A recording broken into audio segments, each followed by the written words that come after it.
할렐루야. 크리스찬 연예대책 연구소 소장 이화섭 전도사입니다.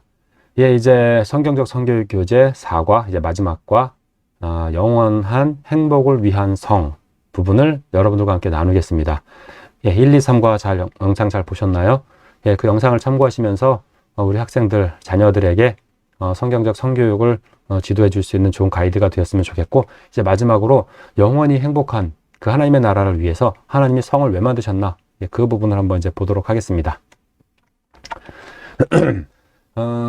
4과 영원한 행복을 위한 성 페이지는 이렇게 이제 생겼죠. 예, 영원한 행복을 위한 성. 그럴 때 여기 부분도 한번 이제 보면은 영원한 행복을 위한 성, 그 아래 말씀이 또 내가 봄에 거룩한 성, 새 예루살렘이 하나님께로부터 하늘에서 내려오니 그 준비한 것이 신부가 남편을 위하여 단장한 것 같더라 라고 이렇게 말씀이 있는 요한계시록 21장 2절 말씀을 여기다 옮겼는데요. 다시 한번 말씀을 볼 때 내가 봄에 거룩한 성, 새 예루살렘이 하나님께로부터 하늘에서 내려옵니다. 그럴 때 그 준비한 그 모습이 신부가 남편을 위하여 단장한 것 같더라 라는 표현을 했습니다. 우리가 어느 도시, 어느 관광지를 가서 보면서 야, 이거는 정말 신부가 남편을 위해서 단장한 것 같네? 그런 표현을 할 때가 있을까요? 아무리 멋있는, 아무리 예쁜, 아무리 정말 놀라운 어떤 그런 장면을 보았을 때 야, 이건 신부가 남편을 위해 단장한 것 같네? 라고 하는 표현.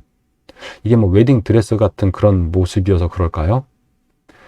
그런데 이 성경 말씀에서는 하나님의 나라, 하나님께로부터 내려오는 그 거룩한 성, 새 예루살렘을 표현할 때, 묘사할 때 신부가 남편을 위하여 단장한 것 같더라라고 하는 표현을 썼습니다. 왜요? 이 요한계시록을 기록한 저자 요한이 보니까 그렇게 생겼네요. 왜 그렇게 생겼을까요? 그 거룩한 성, 새 예루살렘을 만드시는 하나님, 예수님께서 그렇게 만드셨네요. 그죠? 그래서 신부가 남편을 위해 단장한 것 같더라 라고 하는 말씀을 주목해 보면서 예, 이 부분을 이제 넘어가고요. 다음 페이지로 넘어가서 영원한 행복을 위한 성 페이지를 보도록 하겠습니다. 영원한 행복을 위한 성. 예, 제 사진이 왔다 갔다 하네요. 그죠? 예, 이 자리에다 두겠습니다. 영원한 행복을 위한 성. 생일이 성탄절과 제일 가까운 사람이 기도하기. 예, 성탄절은 12월 25일로 하겠습니다. 예, 사실 12월 25일은 정말로 예수님께서 태어나신 날은 아닙니다. 역사적으로 아닙니다. 예. 근데 하여튼 일단 그 날이 그냥 그런 거니까 12월 25일과 가까운 분으로 해서 제일 가까우신 분이 시작 기도문을 읽겠습니다. 예. 창세 전부터 우리를 사랑하시는 하나님, 우리는 이 땅에서만 사는 것이 아니고 영원한 하나님의 나라에서 하나님과 예수님과 성령님과 그리고 많은 성도들과 함께 영원히 살 것을 믿습니다. 예수님께서 다시 오실 때까지 하나님의 나라를 세워가기 위하여 우리에게 성을 주셨음을 배우기 원합니다. 하나님의 그 크고 놀라우신 사랑과 섭리를 성경 말씀을 통하여서 온전히 깨달을 수 있도록 성령님께서 인도해 주시기를 기도드립니다. 자신의 기도를 추가해도 좋고요. 주님을 기다리는 자들에게 구원에 이르게 하기 위해서 다시 오실 신랑 되신 주 예수 그리스도의 이름으로 기도드립니다. 아멘. 예, 그렇게 하고서 이제 다음 장으로 넘어가 보겠습니다. 마음 열기. 영원히 행복한 하나님의 나라는 어떤 곳일까요? 우리가 하나님의 나라를 소망한다 그러면 하나님의 나라를 알아야 합니다. 그렇죠? 가본 적도 없고 알지도 못하는 곳을 어떻게 소망할 수가 있나요? 예, 그렇지 않습니다.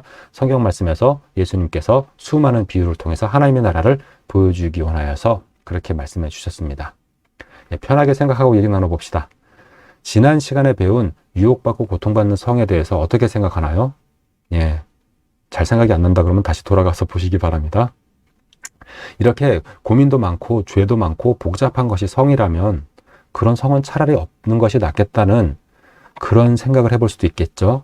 정말로 그런 생각을 하면서 질문 쪽지를 적어냈던 여학생들이 여러 명이 있었습니다. 여학생들 중에 특히 그런 생각을 하더라고요.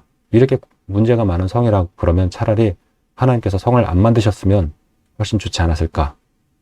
근데 하나님은 분명히 축복으로 만드셨습니다. 영원히 행복한 하나님의 나라는 도대체 어떤 곳일까요?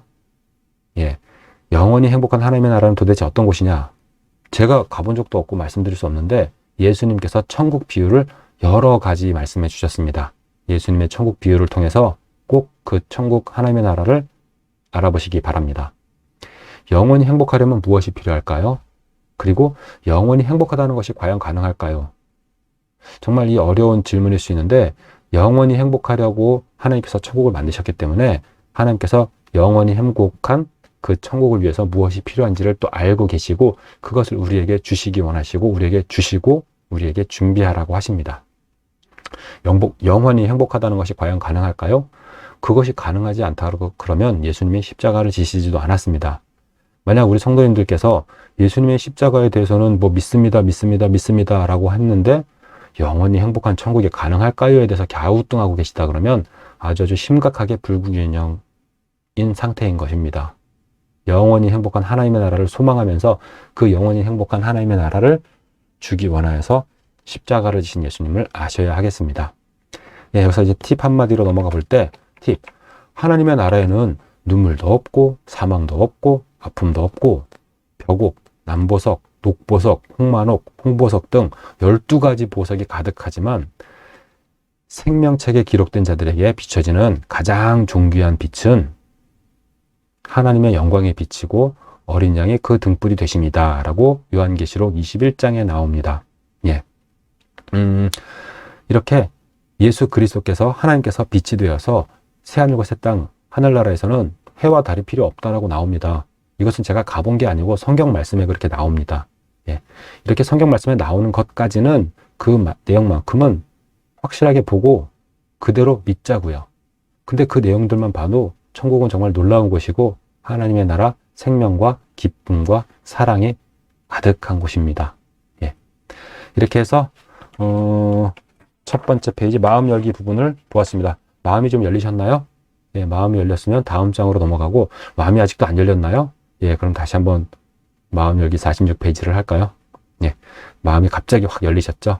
예, 그 열린 마음으로 다음 페이지로 넘어가 보겠습니다.